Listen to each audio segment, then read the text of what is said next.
Hello everybody, my name's Element29, and welcome back to my Redstone Challenges series, I guess. You guys seem to really like last time when I built this abomination behind me. It looks worse than Nigel Farage's hairline, but hey, you know what? At least it works more than him. Today, I'm going to try a challenge that's going to be even more difficult, which is a redstone elevator with like a recall system. So you just hit a button, the elevator comes down to you, and then you hit a button and it takes you up to whatever floor you want to go to, which should be pretty difficult. And you're like, oh, but like it's just an elevator with a flying machine. That's easy. But the problem is the recall system. And with the recall system, you have math. Now, I'm not bad at math. This thing is still going to be incredibly difficult. So let's start with the planning. The actual flying machine part isn't too difficult. We're going to have an observer facing this way. We're going to have an observer right under it facing the other way. Ignore how atrocious my drawings are. The pistons that they power, one of them's going to be like this, and it's going to point down, and the other one's going to be like this, and it's going to point up. It'll be slime down here, honey up here, and then more honey on top of that. They're going to be the blocks that we'll use for the thing. So this and this, these will all be the solid blocks that are going to be the carriage. So this isn't really too bad. We're going to have, just redstone signal into here and redstone signal into here, into this guy from the side. So the actual carriage itself is not difficult at all to build. The problem is the logic. We're going to have some sort of button input that takes our input. We need to store what floor the cart is on. So after we hit the call button, the elevator comes down to whichever floor the call button was hit. So the call button will go into a circuit that I think we could probably do this with redstone bulbs, like a line of redstone bulbs. When you hit it, it clears them and then it re-adds it so that, like, okay, the elevator's on this floor now. So the call one would be able to figure out, oh, what floor is the call coming from, what floor it is here, and then do some math somehow to figure out, okay, it needs to go up or down those floors. And I think we can do like something with comparators to get that to work. I'm not sure how. I'd have to figure it out in game, but I think we could do that. And then once that happens, we have to select a floor that we want to go to, which would be actually the same circuit. It would just be, okay, we'll run this floor, we hit the button to go to this floor, so then we do the subtraction again.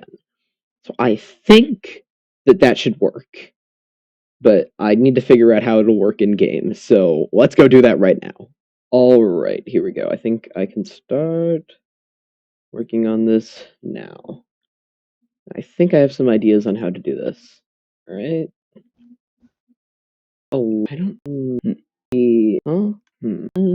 I'd think children's bang, boom, bang, bang, bang, boom, boom, walloo, skadoosh.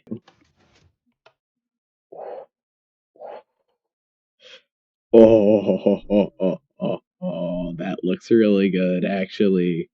Okay, so step one is complete. Okay, let's figure out the floor system thing.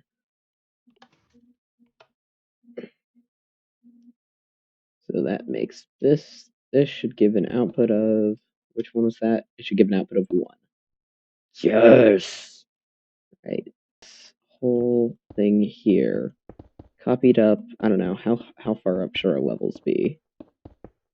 Do 4 blocks? Four blocks seems good. Now, there we go, that looks better. The trick is, this is a trick I saw in like a really old video. And I think it'll work here. Let's see. Oh, wait, I don't have this. So then, how do I have this work?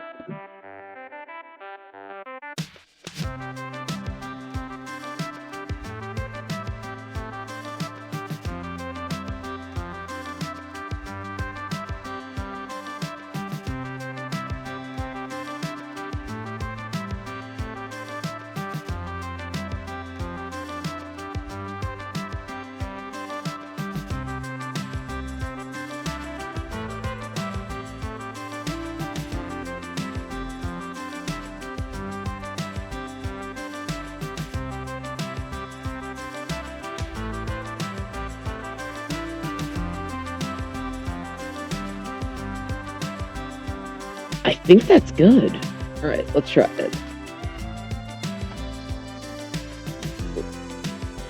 Okay, the own floor. Yes! Come on. This floor.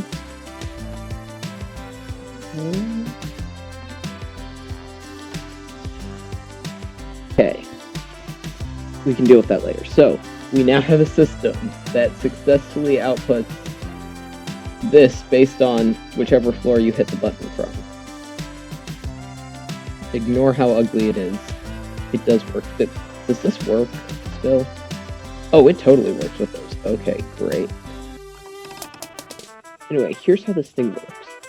It starts when you press the button. Now, it's just a normal stone button that goes directly into a trapdoor that causes walls to change their state. Now, the walls change their state all the way down from the point of contact.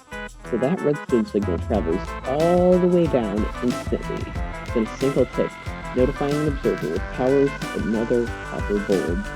The converter takes the output of that and turns off a torch, which then turns off a repeater, which lets another torch directly above it turn on, which turns on a repeater powering the copper bulb, going into the circuit that we spent far too long building earlier.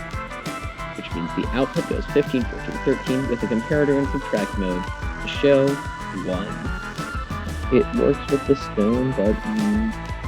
Nice. Alright, well, this has already been an hour of recording, so we've successfully managed to make this really crazy circuit.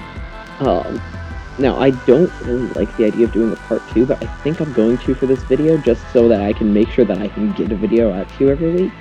So this will be part 1 of the Redstone elevator series. I really hope you enjoyed this video. If you did, like and subscribe, and leave a comment letting me know what you liked, and goodbye.